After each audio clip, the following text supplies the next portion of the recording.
Example 14 हमारे पास है, गुणनखंड प्रमेय की सहायता से इसका गुणनखंड कीजिए। देखो गुणनखंड प्रमेय क्या होती है, मैं लगभग हर एक क्वेश्चन में आपको बता रहा हूँ जिनमें गुणनखंड प्रमेय यूज़ होती है, फिर से बता देता हूँ कि अगर मान लो पी एक्स कोई बहुपद है, इस केस में ये पी वाई हो गया है क्योंकि वाई है, और अगर y की जगह पे आपने कुछ वैल्यू रखी, मान लो a रखा और ये ज़ीरो आ गया, तो इसका मतलब ये है कि y माइनस ए इसका एक गुणनखंड होगा। अगर आपने यहाँ पर 2 रखा है और तब ज़ीरो आया तो यानी y माइनस टू इसका गुणनखंड होगा। अगर ये 3 रख के ज़ीरो आया है तो आप ये कह सकते हैं कि y माइनस थ्री इसका एक गुणनखंड है। अगर ये -3 रख के ज़ीरो आया है तो यानी y प्लस थ्री इसका एक गुणनखंड है। सिंपल, ये है गुणनखंड प्रमेय।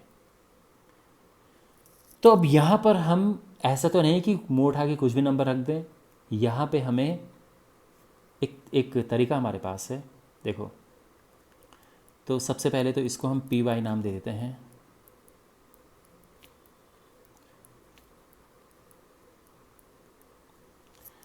जब इसके हम गुणनखंड करेंगे तो हमारे पास आएगा एक y प्लस ए आएगा, दूसरा y प्लस पी आएगा। कहने का मतलब ये है इस रूप में ये होगा। आपको ये लिखने की भी ज़रूरत नहीं है, वैसे ये चीज़ लिखने की कोई ज़रूरत नहीं है, बट मैं बता रहा हूँ कि इस तरह से होगा क्योंकि यहाँ पर y की घात 2 है तो इसके 2 गुणनखंड आने की संभावना पूरी है। सबसे पहला काम यह है कि इसके गुणनखंड देखते हैं, 6 के गुणनखंड।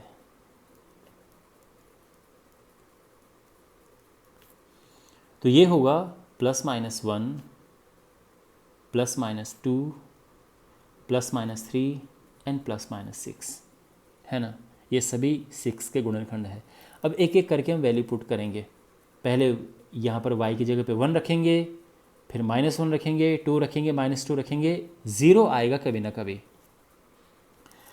और ये काम रफ में होगा, जब 0 आ जाए तभी फेयर में लिखना।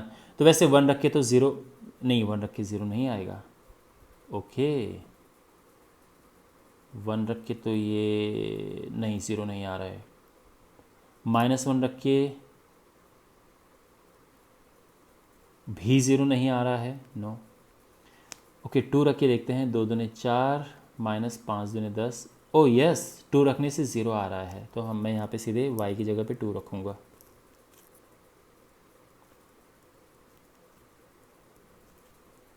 -4 -10 +6, 10 -10 और ये आ गया है 0। तो चूंकि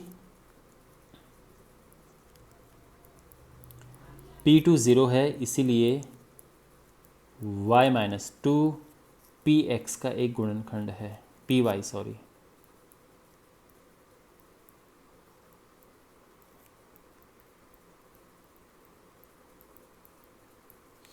ठीक है, किससे? गुणनखंड प्रमेय से।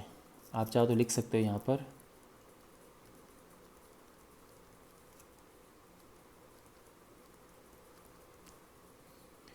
और अब फिर से कोई वैल्यू रखो।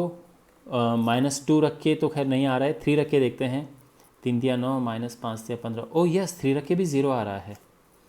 तो 3 रखा हमने y की जगह पर, 3² -5 × 3 + 6, तो ये हो जाएगा 9 - 15 + 6, 15 - 15 और ये 0।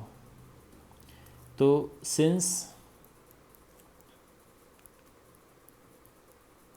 P3 = 0, therefore y - 3 Py का एक गुणनखंड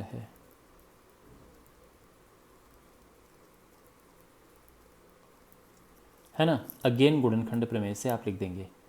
तो फाइनली हमारा आंसर आ जाएगा, देयरफॉर y² - 5y + 6 = एक y - 2 आया था पहले और इस बार y - 3 आया और ये हमारा आंसर हो गया है।